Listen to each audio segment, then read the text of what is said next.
Hello दोस्तों, नमस्कार। स्वागत है आप सभी लोगों का स्टडी आईक्यू पर। स्टडी आईक्यू के साथ आप लोग जुड़ चुके हैं। मैं शुभम सरखालिया एक और विषय पे, एक और टॉपिक पे बात करने के लिए आ गया हूं। दोस्तों, आप चाहें तो इंस्टाग्राम, फेसबुक या टेलीग्राम के माध्यम से मेरे साथ कनेक्ट कर सकते हैं। कोई भी आपका डाउट है, कोई आपकी क्वेरी है, आप यहाँ मुझसे पूछ सकते हैं। इस विषय पे हम बात करने वाले हैं वो दरअसल मध्य प्रदेश राज्य से संबंधित है। मध्य प्रदेश राज्य के अंदर हाल ही में देश का पहला बायोमास बेस्ड हाइड्रोजन प्लांट लगाया जा रहा है। हमने काफी बार वीडियोस में बात करी है कि हाइड्रोजन कैसे एक रेवोल्यूशनरी फ्यूल हो सकता है। इस हाइड्रोजन को ऑब्टेन करने के लिए अलग-अलग तरीके जो हैं वो मौजूद है। उसमें एक और तरीका जहां पर बायोमास से हाइड्रोजन बनाई जाएगी, ऐसी टेक्नोलॉजी का प्लांट जो है वो मध्य प्रदेश में लगाया जा रहा है। विस्तार से इस विषय पे चर्चा करेंगे। दोस्तों, अगर आप किसी भी एग्जाम के लिए प्रिपेयर कर रहे हैं, चाहे स्टेट पीसीएस हो, यूपीएससी हो, बैंकिंग एग्जाम्स हो, उन सभी की प्रिपरेशन के लिए स्टडी आईक्यू पर आपके लिए बेहतरीन स्मार्ट कोर्सेज अवेलेबल हैं। इन कोर्सेज में एनरोल करके आप अपनी प्रिपरेशन को बहुत शानदार बना सकते हैं। किसी भी कोर्स में आप एनरोल करते हैं, ये कोड शुभ 33 का इस्तेमाल जरूर कीजिएगा। इस कोड की मदद से आपको 33% डिस्काउंट जो है वो सभी कोर्सेज के प्राइस पर मिलेंगे। तो भारत का पहला व्यवसायिक स्तर पर बायोमास आधारित हाइड्रोजन प्लांट जो है वो मध्य प्रदेश के खांडवा जिले में लगाया जा रहा है। खांडवा जिला जो कि प्रसिद्ध है ओमकारेश्वर ज्योतिर्लिंग मंदिर के लिए। तो 12 मुख्य ज्योतिर्लिंगों में ओमकारेश्वर ज्योतिर्लिंग एक है, जो कि मध्य प्रदेश के खांडवा जिले में मौजूद है। और इसी जिले में अब बायोमास आधारित हाइड्रोजन प्लांट लगाया जा रहा है। यहाँ पर ये प्लांट जो है, it will produce a ton of hydrogen per day from 30 tons of biomass feedstock. Biomass दरअसल क्या है?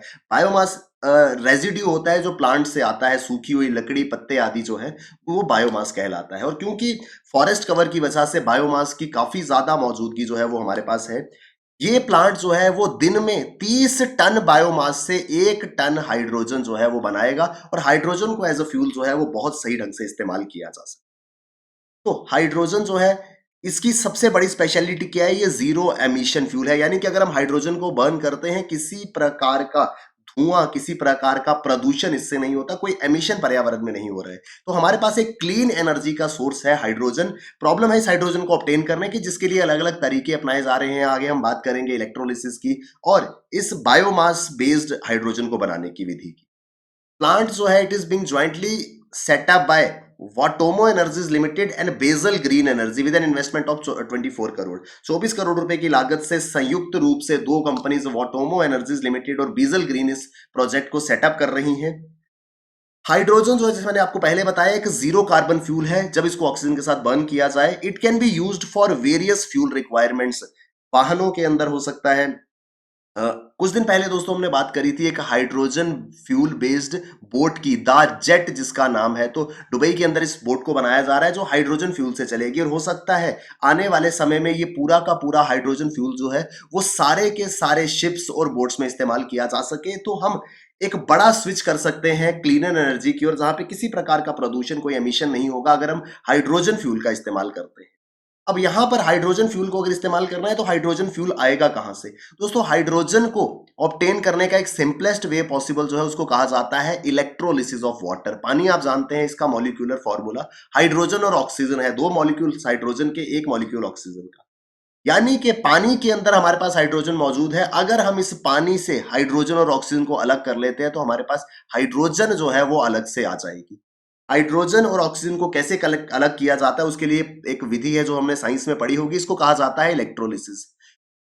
किसी भी पावर सोर्स से अगर पानी के अंदर से करंट पास किया जाए तो हाइड्रोजन और ऑक्सीजन जो है वो आपस में अलग हो जाते हैं। यहां से हाइड्रोजन को जो है ऑब्टेन किया जा सकता है। ये सिंपलेस्ट वे पॉसिबल है हाइड्रोजन को ऑब्टेन करने का। पानी लीजिए, पानी में से हाइड्रोजन को सेपरेट कर लीजिए through the method of electrolysis. लेकिन फिर भी हाइड्रोजन जो है, इससे ऑब्टेन होने वाला हाइड्रोजन अलग अलग कैटेगरीज का होता है। जल्दी से इसको समझेंगे। आपने शायद कभी सुना होगा ग्रे हाइड्रोजन, ब्लू हाइड्रोजन और ग्रीन हाइड्रोजन। यहां पर सबसे बड़ी हमारी नीड क्या थी हाइड्रोजन फ्यूल की, कि हमें एक क्लीन एनर्जी का सोर्स चाहिए था जो किसी प्रकार का एमिशन ना करे। हाइड्रोजन ऑब्टेन करने के बहुत सारे तरीके हैं, इनके बारे में भी हम पहले बात कर चुके हैं। सबसे पहले हाइड्रोजन आती है जिसे ग्रीन हाइड्रोजन कहा जाता है। ग्रीन हाइड्रोजन को ऑब्टेन करने के लिए मान लीजिए हम इलेक्ट्रोलिसिस कर रहे हैं। इलेक्ट्रोलिसिस में हमें क्या चाहिए था? हमें चाहिए थी इलेक्ट्रिसिटी। अगर इलेक्ट्रिसिटी किसी फॉसिल फ्यूल को बर्न करके आती है, मान लीजिए कोयले से बिजली बनी, थर्मल पावर से हमने इलेक्ट्रिसिटी जनरेट करी और उससे हमने हाइड्रोजन को ऑब्टेन करा। हमने हाइड्रोजन को ऑब्टेन इसलिए करा था ताकि जीरो एमिशन हो सके। लेकिन इस जीरो एमिशन को करने के लिए, इस जीरो एमिशन हाइड्रोजन को प्राप्त करने के लिए हमने पहले ही इलेक्ट्रिसिटी जो है वो एमिशन करके जनरेट कर दी। हमने कोल को बर्न किया और कार्बन डाइऑक्साइड रिलीज हो गया, तो जो जीरो एमिशन हम यहां कट करना चाहते थे वो तो पहले ही हो गई थी। इस तरीके से, इस मेथड से ऑब्टेन की गई हाइड्रोजन जो है वो ग्रे हाइड्रोजन कहलाती है, यानी कि ये हाइड्रोजन अपना पूरा पर्पस सॉल्व नहीं कर रही है। हाइड्रोजन को जब बर्न करेंगे तब तो जीरो एमिशन होगा, लेकिन इसको बनाने के लिए हम ऑलरेडी एमिशन कर रहे हैं। तो ऐसी हाइड्रोजन ग्रे हाइड्रोजन कहलाती है, जहां पे प्रोसेस के दौरान कार्बन डाइऑक्साइड जो है वो पर्यावरण में रिलीज कर दी जाती है। This is known as grey hydrogen. इसके बाद आती है ब्लू हाइड्रोजन। ब्लू हाइड्रोजन क्या है?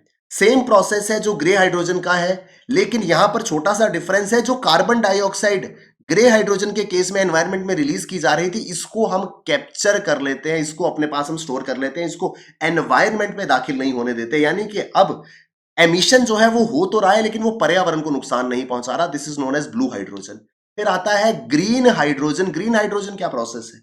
यहां पर हम इलेक्ट्रिसिटी जो ऑब्टेन कर रहे हैं हाइड्रोजन बनाने के लिए, वो फॉसिल फ्यूल से नहीं बल्कि रीन्यूएबल एनर्जी सोर्स से आ रही है। सोलर एनर्जी हो सकती है, विंड एनर्जी हो सकती है, हाइड्रो एनर्जी हो सकती है। अब सौर ऊर्जा से बिजली बनती है, वायु ऊर्जा से, विंड एनर्जी से बनती है, या हाइड्रो पावर से अगर इलेक्ट्रिसिटी बनती है, तो यहां पर किसी प्रकार का एमिशन जो है वो नहीं हो रहा। यानी कि हाइड्रोजन को यूज करेंगे तब तो एमिशन होगा ही नहीं, उस हाइड्रोजन को बनाने के लिए भी हम किसी प्रकार का एमिशन नहीं कर रहे।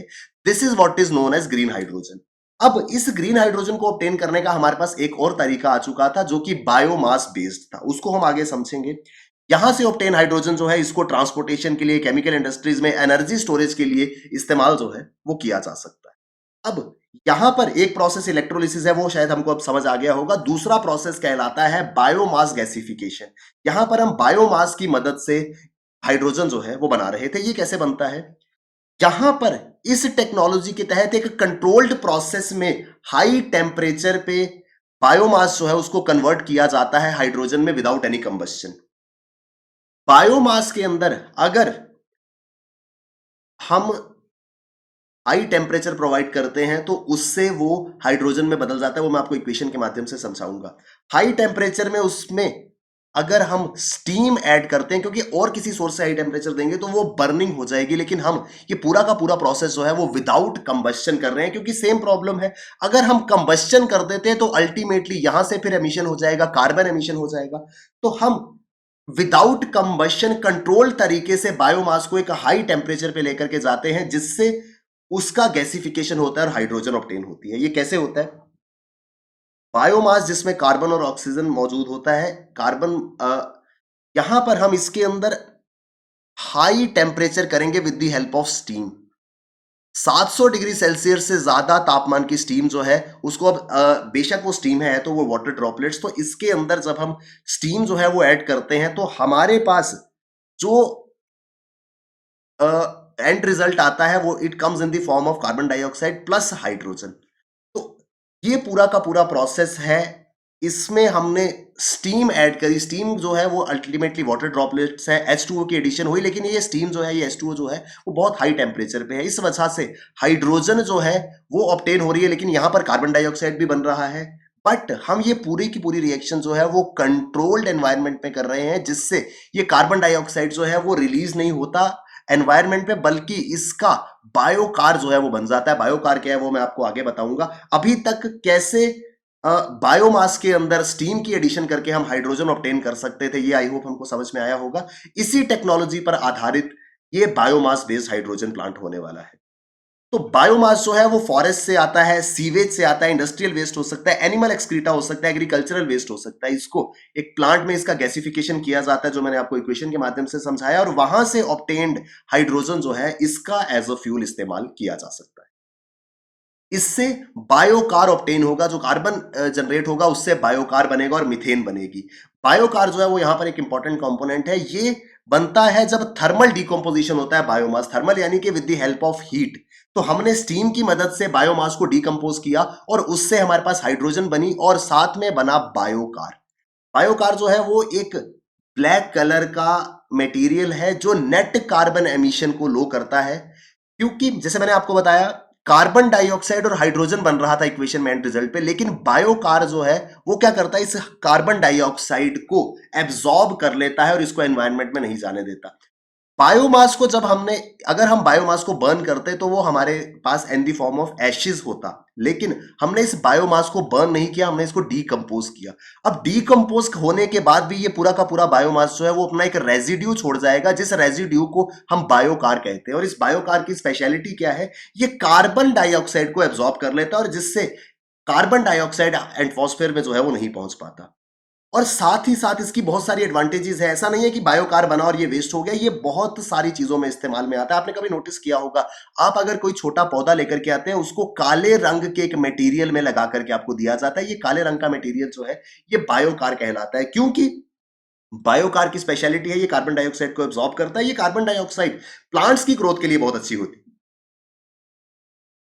बायोकार के अलग अलग इस्तेमाल है। ये क्लाइमेट चेंज को मिटिगेट करता है, क्योंकि कार्बन आदि को एब्जॉर्ब कर लेगा। उसके अलावा ये वाटर ट्रीटमेंट में काम आता है, सॉइल हेल्थ को बढ़ावा देता है, सॉइल की पोरेसिटी जो है वो बढ़ती है, वाटर होल्डिंग कैपेसिटी बढ़ती है। बायोमास एनर्जी में इसका इस्तेमाल जो है वो किया जाता है। तो बायोकार अल्टीमेटली हमारे पास एक ऐसा मटेरियल आ रहा है जो कि एक पहले प्रोसेस में हमको हाइड्रोजन मिल रहा है, हाइड्रोजन के बाद उसका रेजिड्यू बायोकार है, और ये रेजिड्यू भी जो है ये हमारे लिए बहुत ज्यादा यूजफुल है। यानी कि अब हमारी बायोमास को डिस्पोज ऑफ करने की प्रॉब्लम भी सॉल्व हो गई, और उसको हमने इस तरीके से सॉल्व किया कि हमारे पास फ्यूल भी आ गया और एक बहुत ही वैल्यूएबल न्यूट्रिएंट भी ऑब्टेन हो।